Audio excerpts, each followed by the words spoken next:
Hi అండి, అందరికీ నమస్తే. Welcome to Mokshasri DIY. So ఈరోజు ఈ వీడియోలో వచ్చేసి ఇది వచ్చేసి బెనారస్ సారీ అండి. దీనికి వచ్చేసి మనకి ఇక్కడ చిన్నగా కాలిందనమాట. సో అది చూపిస్తున్నాను. సో ఇక్కడ ఇలాగా కాలింది మనకి. సో ఇలాంటి చోట మనకి ఇప్పుడు ఎంబ్రాయిడరీ వేస్తారు కదా అండి. సో అలాగా ఫ్లవర్ బుట్టి అయినా వేయించుకోవచ్చు. సో కొంతమంది వేసేవాళ్ళే వేస్తారు, కొంతమంది మనకి వేరు కదా. సో నార్మల్ మిషన్తో ఎంబ్రాయిడరీ ఎలా చేసుకోవాలని ఒక వీడియో చేశానండి. సో మీరు అలా అయినా ఇంట్లో చేసుకోవచ్చు. లేదంటే దీనికి మనము పేపర్ స్టిఫ్ ఉంటుంది కదా, క్యాన్వాస్ మనం బకరం వేస్తాం కదా. సో దాన్ని అలాగా ఐరన్ చేసి పెట్టుకోవాలన్నమాట. సో నేను దాన్ని ఐరన్ చేశాను. సో చూపిస్తాను.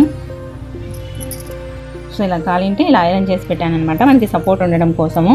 సో మనకి మీరు అలా చేసుకోలేము, తక్కువ టైంలో చేసుకోవాలంటే ఇలాంటిది ఏదైనా మనకి క్లాత్ మీద ఇలాగ బుట్టీస్ వస్తాయి కదా అండి. సో ఇవైనా మనము జస్ట్ ఇలా కట్ చేసుకోండి. దీన్ని కొద్దిగా మనం హీట్ చేసామంటే, సో లైటర్తో కానీ ఊదిగడ్డితో కానీ అలాగా పోగులు రాకుండా ఇలా హీట్ చేసి పెట్టుకోవాలి. సో అలా చేస్తే మనం ఇక్కడ బుట్టీస్ యాడ్ చేయొచ్చు. సేమ్ సిల్వర్ ఉంటే సిల్వర్. సో నాకు ఇది చిన్నగా ఉందని చెప్పేసి సో ఇది ఆర్గాన్జా మీద సో ఈ ఫ్లవర్ వచ్చేసి ఈ మనకి సరిపోతుంది, అంతా కనిపించదని చెప్పేసి నేను ఇలా కట్ చేసుకోవాలి. సో ఇలా కట్ చేసుకొని మనం ఈ అంచులు అనేది పోగులు రాకుండా మనము చిన్నగా ఊదిగడ్డితో అలా కాల్ చేసుకోవాలి. సో ఇలా హీట్ చేసామంటే మనకి ఇలాగ పోగులు కింద రాకుండా నీట్గా ఉంటుంది. సో ఇది వచ్చేసి నాకు ఇలా లీవ్స్ ఉందని చెప్పేసి ఇది కరెక్ట్గా సరిపోతుందని ఇలా పెట్టాను. సో మనకి అంత కుచిళ్ళకి వెళ్ళిపోతుంది అనమాట, అంత కనిపించదనమాట. సో ఇది కింద సపోర్ట్ ఉండడం కోసం నేను క్యాన్వాస్ వేసాను. మనకి అప్పుడు కొద్దిగా సపోర్ట్ ఉంటుంది, నీట్గా ఉంటుంది అనమాట. సో ఇది స్టిచ్ చేసినా కానీ మనం ఒట్టి హోల్ మీద అంటే స్టిచ్ చేయలేం కదా అండి. సో ఇలా స్టిచ్ చేసుకోవాలి.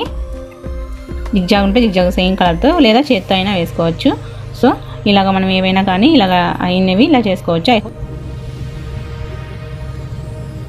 సో ఇలాగ జిగ్జాగ్ చేస్తున్నాను నేను, చిన్నగా స్మాల్గా పెట్టేసి. సో మీరు చేత్తో అయినా స్టిచ్ చేసుకోవచ్చు, నార్మల్ మిషన్తో అయినా అలాగే చుట్టూ స్టిచ్ చేసుకోవచ్చు. జిగ్జాగ్ స్టిచ్ వేస్తున్నాను అనమాట. ఆ జిగ్జాగ్ స్టిచ్ కూడా ఎవరితో అయినా ఈ మిషన్ ఉంటే మనకి స్టిచ్చింగ్ సీ నుంచి సెంటర్లో వేస్తున్నాను అనమాట. మనకి ఫ్లవరు చాలా ఇది వచ్చేసి మనకి సీ మీద పెట్టామంటే పెద్దగా వస్తుంది అనమాట, ఫాల్ వేసినట్టు. సో అందుకని నేను చిన్నగా పెట్టి వేస్తున్నాను. నార్మల్ మిషన్తో అయినా వేసుకోవచ్చు, మనకి అంత ఏం చూడండి. మనకి ఇలా ఉంటుంది అనమాట. స్టిచ్ చేసిన తర్వాత మనకి ఇది కుచ్చిల్లో వెళ్ళిపోతుంది, అంతగా కనిపించేది కూడా మనకి. మీరు కరెక్ట్గా ఇంకా ఫ్లవర్ అంటే నాతో లేదనమాట. సో వైట్ ఉంటే వైట్ వేసైనా సిల్వర్ వేయాలి.